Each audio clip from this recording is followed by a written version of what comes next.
And then you come to libraries in the modern period, and there are good stories that we should celebrate. Wonderful work when I often walked past it in my previous life, the great work that was done on the Pearse Street Library in Dublin, and how attractive it is in asking the staff there, who say it's where about 80% of the new migrants learn their keyboard skills and enable them to be in touch with their families. But then at times of unemployment as well, and at times that people have less money to spend, libraries are great resources. And public representatives, I remember I spent my long time in different local authorities. There were people who would get on the library committee. So I want to pay tribute to all the members of all the library committees of all the local authorities for whenever they made a case for books.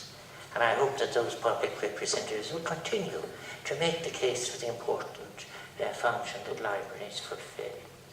But to think of here, when I idea of a library being burned to the ground, and the city librarian, James Wilkinson, taking on the task of rebuilding the library collection. And the first task was trying to get the 1,000 books back that had been out on loan. And regarding this as a kind of the kernel of where you would start again. And of course, it is very, very interesting. I have my own relationship with libraries. I remember going into the library I was 19 in Galway when I arrived. And at that time it was very interesting. You got the landlady to sign the guarantee for you with your month ticket. And I asked Bertrand Russell's why I am not a Christian. And the librarian had it under the thing here, and she said, "Why can't you give it to me?" I said to her. And she said, "It wouldn't be good for you." No, in a way, there was a kind of an ideological division as well, I think, in librarianship, which changed over the years, between those who thought that their function was to make sure that no one ever went away with the book at all. And then there was a kind of a radical Bolshevik-ship, which accepted a kind of a basic truth that a book was put into print so that it might be read. And therefore, if it had been passing around a number of people, they would have been well worn. That was a good sign. So Wilkinson sent out his appeal for the 1,000 books that were out, and then he succeeded in by an appeal for people to give donations and to actually donate books. And it was an extraordinary, this is just so important in our history. The people who love books, and something else which was very interesting is, we should also bear in mind, is that before the democratic representative institutions stretched themselves as far as including, for example, men and women as equal, women wrote and read books in libraries before they got the vote. And equally, the kind of people who use the libraries all around the world to this day are people who may be excluded from the formal representative process. Libraries have been patronized by working men and women, by young students, and also by school children. And that was another. These are good things, I think, that helped, I think, in my own time, was to see the new architectural design of the new libraries, where you had reading wells and librarians could sit and children could enjoy the sheer wonder of books. I myself love books in a way, and I had a strange thing. In my house in Galway, I'm not quite as organised where my books are now, but I would note them by the colour and the shape and the sound of the thing. And I very much subscribe to Thomas Merton's view about books, that there are times even when the book would choose you. The book will almost come off the shelf when it's necessary. And then there were ones you'd carry around with you all the time. I remember carrying around Ernest Fisher's The Necessity of Art, for I can't remember how long. So books are wonderful, and this is a very, very, very, very great occasion. And you know, the appeal that Williamson sent out, among those who replied to him were Mrs. George Bernard Shaw, Mrs. George Bernard Shaw. She gave 1,283 volumes. And Mrs. Yates, George Yates, she gave another huge number of votes. So Wilkinson pursued his goal for a new library, And that's why we're now standing in the middle of his achievement. But it shows you one person thinking and respecting the possibilities of mind, but more importantly than even the necessity of intellectual work and books, of the importance of it being available to the public, that powerful democratic commitment. We're living now in, as I said, again in challenging times. And I think in many cases where people, I can't understand sometimes why people get excited if one states the obvious. When I was speaking into the LSE, if I say, for example, that at times democracy is deepened and develops when public intellectuals accept the responsibility of locating their reflections in the experience of the rest of the people. And there is a place for public intellectual work, or in the Sorbonne, where I said, for example, that even at the greatest times of empire and the Enlightenment, people like Denis Diderot and Kant and Herder and others decided to be a dissident radical voice within the Enlightenment, and often going to jail for their dissident opinions and so forth. And then I move on, and what I most recently have said is that at this particular time, when we are challenged, there's no point in saying that we are not. We are by huge volumes of unemployment, a great economic recession, which is we're capable of leaving. In Ireland in particular, people are enormously resilient. People are adaptable. Irish people have many modernizations. For example, you take the English language, which they decide is state vernacular. You needed to read the American letter. You needed to go to law with your neighbour. If you were to develop into a fully fledged litigious person, you need all of these things. But at the same time, having taken the language, you then put your own stamp on it, as indeed in Joyce not delivering his greatest work within the existing art form, but breaking it all together and breaking away.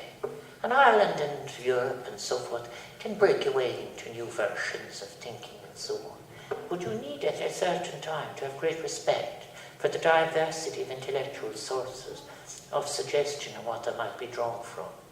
I was, when I left the SB and went on to the university, it was a time when there was a great connection between the different subjects. And I think that the fragmentation of scholarship led to it as well, I think then, the beginning to emerge of the seed of a kind of neo-utilitarian approach to scholarship that kept getting narrower and narrower. And this in turn, when it is contaminated by a certain form of abstraction that brings illusory products rather than real into the world of finance and so forth, and disaster results. If you're to make your way out of all of that, you go back through the moral categories, and you look at philosophy, and you look at books, and you look at reading, and so forth. And indeed, in the emergence of our state, when Williamson had put his books together again, what it makes possible is that you are right entirely, introduction. It is the amount of writing that went around, not just in the turn of the end of the 19th century, but into the 20th. When I was a very small child, for example, John Mitchell's Jail Journal was probably in a lot of houses. But I actually liked other kinds of books as well. My mother brought Annie M.P. Smithson's books immediately as they arrived, and she had a kind of a standing order in O'Mahony's in Limerick, and she would get them there. And later on, I myself, actually something which I can reveal now, is that I had a weakness myself for Nat Gould's paperbacks, which were all about horses, the Silken Rain and all of these kind of things. And they were of immense value to me when I visited Punchestown recently. And I had an opportunity of meeting not only those who owned racehorses, but particularly the jockeys who rode them at great risk. I must return to what I'm saying and say to you that the 100 books that the staff have chosen are indeed very valuable ones. And it is very, very appropriate because, if you like, that way that it was of people putting it down in print, it's maybe one of the biggest challenges of our time in relation to the new media. It is the way, in fact, actually remember the battle of the printing press is a very, very core battle. They are the foundations of democracy. There were those who said as to whether printing should be made available to the general class of people, It would be all right if they only read the Bible, but they won't. They'll insist on reading Tom Paine. And you see, they're in exactly the same way about the social media now, so-called. It is, they're open, and it is history will tell us and to be debated as to whether it will be able to carry the analytic capacities for people who want to write different and differing opinions, and different, even utopian opinions, about how we might make our world into the future. But what has been chosen is so important. People, for example, would rush out a handbill, and people would rush out a pamphlet, and people wrote these books. And it's such a great introduction to say to young people that what is in fact in the discourse of the times, in the medium of the times, is terribly important. The 1913 lockout, the period of, even the language that people use is that I prefer to say what led to the Easter Rising. Occasionally people say the period of unrest, which is about evasive a phrase as the phrase the Troubles. I think you're challenged always about writing history. And I realise that just a few seats from me is an eminent historian, my dear friend John A. But I think he knows what I'm trying to say. I think as well that in relation to the contribution of Irish and Ulster volunteers to regiments during the Great War, as you have described, there's one thing about it as well, why you need so much history and why you need the different writings. There is nothing glorious about death and war. There is something glorious about heroism. There is something glorious about belief brought to the point at which you might perhaps be willing to pay all of the prices for it, but not in itself essentially. And there are great, great things, and we must remember what our fellow poets wrote when they came from the trenches and they looked at all the loss of life around them, and they said, what a scandalous, appalling waste, and what ideas might possibly, could ever justify the fact that you had taken people from their houses and their cabins all over Europe to be slaughtered like these in trenches. So I think, in a way, the writing is important and the poets are important. I didn't apologise, which I should have, for my late arrival. My late arrival was due to the fact that I was delayed in Cork, Navarre, where I was unveiling a new inscription in their monument there for Facanavili, which was honouring their great poets in the Gaelic tradition. I think as well, in many cases, when I come to Cork, I think of I was in Liscarroll earlier this morning, a place which is of interest to me. My father, a member of a family of 10, my mother was born in Liscarroll. My father was arrested in 1922 during the Civil War in the house that I was in today. His uncles had gone up on, as they would call it, they were on the treaty side in County Clare and so forth. So I think that in a way, the great silences that have followed great events in Ireland, maybe it is only now we are able sometimes to go back and read with the kind of morality that is required in the ethics of memory. Not to just simply have a version, but to have a question to which evidence is addressed and to live with respect side by side. But the fact that all these centenaries are coming now, and what a great, great venture this library is, the Cork City Libraries are leading the way in marking the milestones of the period through the events and through your historic collections. I noticed you could have a great row yourself as to how you composed the 100. I'm sure it came out of a democratic consultation with the staff, but let me say some people are more represented than others. And we will have great arguments as to why some people didn't make it in. I have to say too as well, about coming to Cork, it's one of those things. I come back as president. During my campaign for the presidency, I attended the service for my dear friend Patrick Galvin, whose wonderful piece I remember pulling the car into the side of the road one time listening to The Mad Woman of Cork, which is one of maybe the greatest radio poems of all time. I think that your library's programme is a great opportunity for the citizens of Cork to explore the cultural, political and social history of 100 years ago.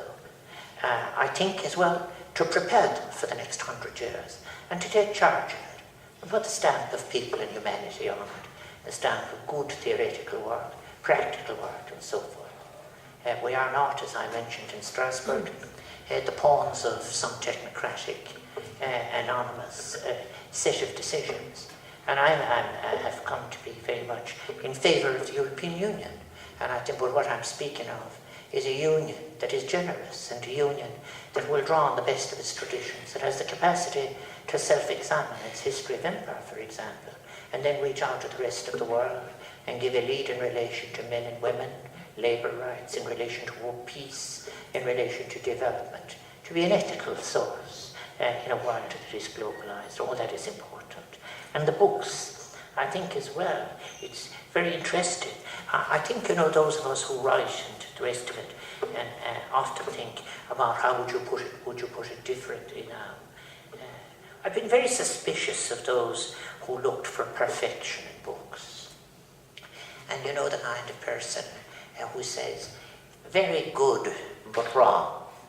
I remember I was president of the Students' Union in 1965 with someone who later became a friend of mine, Carl Daly, was giving the Thomas Aquinas lecture, and the president of the Students' Union would give the thank you.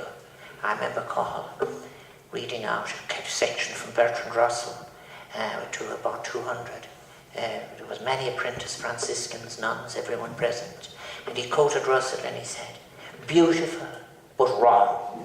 And there was thunderous applause. And the scoreboard, if it was there, would have gone up. Carl Daly won, Bertrand Russell then. But much later, I did read Russell myself, thankfully. And I think when you have Pearce's Murder Machine, Corkery's fiction plays, Terence McSweeney's Principles of Freedom, you have so many included from Creevin Even, from Douglas Theeda, and for William Butler Yeats and Arthur Griffith and Lady Gregory. I think it's very interesting too that the way, because of their way that they got wrapped in a certain version of history, some very interesting poets and writers like Thomas MacDonagh you have included. But I'm leaving you to your local rows about Padraig Pearse and Joseph Mary Plunkett and Connolly and Clark. But I think it's good that the Irish language is there. MacNeil, as I said, Douglas Theeda, MacNeil is represented as well. And Creevin is in 3 times, I think, on my last account, and that is good. I think, therefore, and Standish agree. So I think Tosoig clár de cuid Ireland called a cookie. Le tas want is tíre her law agus a scrífni. Agus take me bein litre ritrit an glór, litre verlen her nas an gailge, on am shurúd mar hús winche, drín an cawr freshen, actri pan le tjúla. Agus tá sin an harve simul, sa bailacán cíglá riachtanach na crucial Kate Under, be rein wat ní bháin an ófechtúr na gailge ó uidir ar nósta hiada go folklóra danínig agus Peter O'Leary ach daine éile ar nós Michael Collins and as I've said in Terence McSweeney. I think the collection that you've chosen is rich with internationally renowned forefathers, Shaw, James Joyce, Butler Yeats, Wilde, Synge and Sean O'Casey. Wonderful Sean O'Casey, I say myself, because when I look back into the circumstances of going to his meeting of the volunteers and saying to Countess Markovic that she had to make her mind up between the IRB and the Citizen Army and losing his vote by a single vote, and then going on and writing his accounts and so forth, writing his agony for the country that never came into being out of the blood of his heart, as he did in his great, great plays. But isn't it great to think that those who write and those who read, this is what is the best of our Irishness. And you have it in Cork to the nth degree. Any of us who ever were learning anything about writing, remember O'Connor, Duff-Whalon, and indeed in the modern period, William Trevor, and all those lectures on the Russian long short story by Frank O'Connor and to the others. So 2 sentences I think struck me. I'm saying more freckles there in my kind Roada, but 2 sentences you have in it.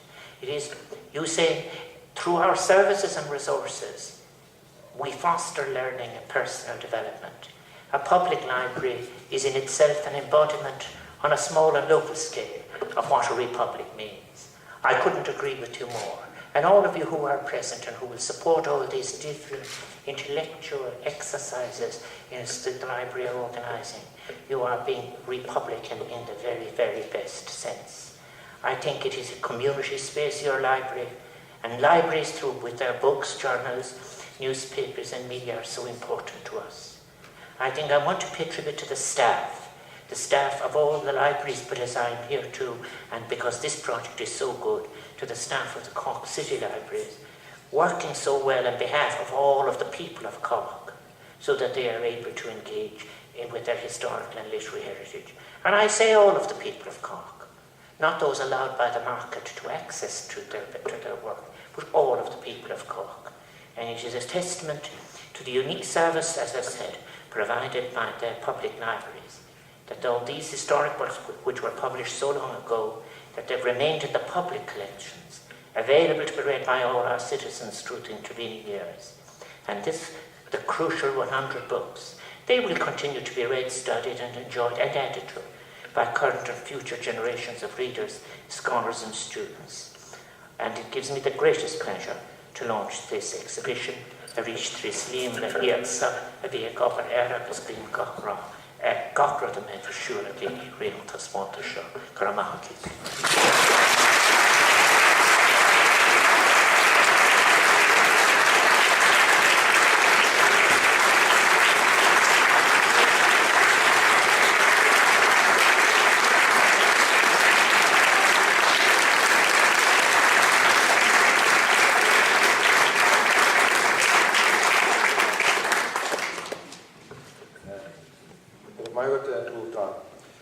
Anish, can I make us a go and could I give all to Ardvera Corky to thank the President, to respond to his address, and need to present him a specially bound copy of Rises from the Ashes. Would you please welcome Councillor John Buttimer, Lord Mayor of Cork.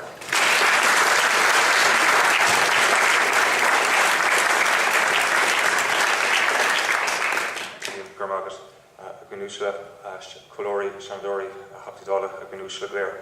Tá riméid orm fáte chuir Uachtarán Higgins agus a banchéile Fanny Higgins do Lord and Perky, the whole ifagul and Cadri Tofacal Cadlour a Sprague Riblode. Sir Tuggery mar Uachtarán or Curtor Realta go Kirkigate and Tuachtarán mar Palator, Villa agus Acador, agus tá sé ant ólach na Tascana Rohana agus le Tavach na Hibrica seo. Tá áhas orm freisin go bhfuil Tascana Kirkig I measc na Hibrica Rohana.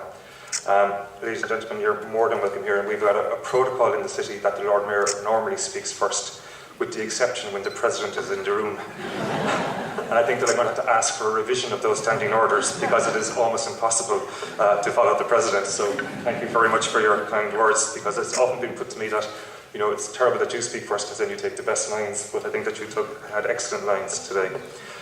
Most people would accept that it was in this decade, from 1913 to 1923, that Ireland, that we have inherited, was forged. But many ask, is this period left to historians or indeed to librarians? Are people outside of these walls interested in what happened 100 years ago? Do they remember the motivation of the leaders and the ordinary people from 1913? And how do we set the tone and the agenda, as the President spoke about, for the commemorations and interpretations that take place, so that they're inclusive and reflective of our contemporary society? When I was preparing for today, I was struck of and reminded of Padraig Pearse's poem, The Fool. O wise men, riddle me this, what if the dream come true? And if millions unborn shall dwell in the house that I shaped in my heart, the noble house of my thought, O people, answer here and hereafter, shall we not answer together? So hopefully engagement with the crucial 100 books will allow us to answer some of those questions. The President made reference to the library and the importance of the centrality of the library, and we had Cork International Book Festival last year, and we're not prone to exaggeration in any way, so that's why we had Cork International Book Festival. And I seem to take up residence in the library here, but back in February, on behalf of the Cork City Library, I was very privileged as Lord Mayor to launch a decade-long programme of events called History to Blame, which Liam referenced and which indeed the President referenced as well. And it was fitting that as a public library that this is where this happened, because a library is, above all, a resource which is held in common by the people, by everyone in the community, a neutral space with no value judgments but open to all. The library here holds the collective memory of the community it serves. Through their services and resources, the staff and the library foster learning and personal development. A public library in itself is an embodiment on a small and local scale of what a republic means. For these reasons, a public library is well positioned to organise and host a programme of this nature, and no more so than this library, as the President referenced, to the raising of the ground of the Carnegie Library in 1920. And I congratulate and commend the staff of Cork City Library for their continued innovation and commitment, for their passion and zeal in sharing their resources. James Connolly said, "Just as it is true that a stream cannot rise above its source, so it is true that a national literature cannot rise above the moral level of the social conditions of the people from whom it derives its inspiration." Hopefully the launch of this crucial 100 books and the thoughtful and challenging words from the President here today will surely question the validity of that statement. All through the programme, the question of what a republic is, should be, and might be will be to the fore. Among other things, it will look at what inspired the author of key texts of cultural nationalism in the period leading up to 1916, Pearse's Murder Machine, Daniel Corkery's Fictions and Plays, Ernest McSweeney's seminal text Principles of Freedom. It will look at what was envisaged by the framers of the proclamation and what was promised in the democratic programme of the First Dáil of 1919. The writings of Cork writers after 1916, especially O'Connor and O'Phelan, will also feature reflecting on the roads not taken and whether or not they are relevant today. The founding fathers 100 years ago faced many economic and financial difficulties. They faced the challenge of establishing a nation that was still under foreign control, a nation that would become bankrupt, that had been ravaged by war, and a nation with limited natural resources. In spite of all of this, they communicated a message of hope and self-determination, that we could and should govern ourselves. Their belief was that we could, or that we should steer a course that was right for this nation, and while outside support might be needed, we as a sovereign people should set the compass and guide for the passage of worship and of the state for the people. We are not then unused to adversity in Cork. 1920 saw the first Republican majority in the Cork Corporation, and members of that council died in office, notably the martyred Lords Mayor McCurtain and McSweeney, as well as Councillor Tyke Barry, and again he was commemorated today with a documentary on his life and times in the Triskel Christchurch just down the road from us here. And then the burning of Patrick Street, City Hall, the Carnegie Library, as well as other notable atrocities. It is indeed very possible, Mr. President, that in light of the recent speeches and media commentary, that in 100 years' time, when academics and historians in 2113 come to select the crucial 100 books that sparked the revolution of today, some of your own works might feature on that list as well. But it is clear and evident that we are in extreme difficult times, and the economic recession is lasting longer than any of us or any commentator had predicted or would have wished for. Austerity measures have had a dramatic impact across Ireland, Europe and the world. Austerity has had an obvious impact economically, but is in terms of the psyche of the country, of the people, where most harm could be done. A sense of unfairness, reduced confidence and an absence of hope are what we should be concerned about, but also that we should be willing to address nationally and internationally. Reflecting on the challenge of austerity and the need to develop and put in place programmes for recovery, employment, stimulus, employment and renewal, my predecessor, Terence McSweeney, speaks to us from the Principles of Freedom, which was published in 1921. When one country holds another in subjection, that other suffers materially and morally. It suffers materially, being a prey for plunder. It suffers morally because of the corrupt influences the bigger nation sets at work to maintain its ascendancy. It is the duty of the rightful power to develop the best in its subjects. It is the practice of the usurping power to develop the basest. I think it's timely that we reflect on the words from McSweeney from 1921. Cork City Council here ourselves were not immune to the impact of austerity. However, we continue to be committed to providing the essential public services associated with local authorities, and we are continuing to support efforts to increase social inclusion and to challenge social exclusion. We are attempting to target urban deprivation through regeneration programmes, provision of recreation and leisure environments, and we recognise the importance of encouraging and facilitating the artistic and creative through grants, subsidies and benefit in kind. In essence, Cork City Council, whilst engaging in a climate of economic difficulty, is attempting to stay positive. We believe in this city and in the resilience of the people of Cork. As a local authority, we are providing leadership and we are planning for the future, a future where the city will be a thriving, modern, welcoming and inclusive one, where we will give true essence to the motto of the city, a safe harbour for all ships. The future we are planning is not for the local authority, but it is for the people of Cork and for future generations of Corkonians. A future I hope that those we are commemorating and celebrating in this event would want to live in. So, mo hun féin bhil an fear vicus a goháil an Uachtarán bheith seo, Tá súlagam go bhíonn siad go léir tanmh as na céad ríthabhach céad leabhar a spreagadh rilamh agus an taspátas seo. On my own behalf and on behalf of the City Council, I'm very privileged to make a presentation to President Higgins. And given that he featured a lot in his text in relation to the Carnegie Library, and he spoke about the importance of the ethics of memory, and I suppose I would also talk about the collective unconscious and the collective memory, that we share common experiences. And there's a special significance in the position of Lord Mayor in Cork City, primarily because of the martyred Lord Mayors McCurtain and McSweeney, and also the other Lord Mayors that followed and preceded them as well.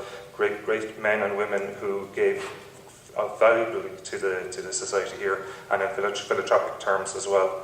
But as a society, we hold many things in our collective memory, and one of them is the burning of a library. And I think the President made mention to it that when we see books being burnt, that cuts to the core and to the essence of what we are. And I'm equally privileged as well that the author of the book is our own Tom McCarthy as well.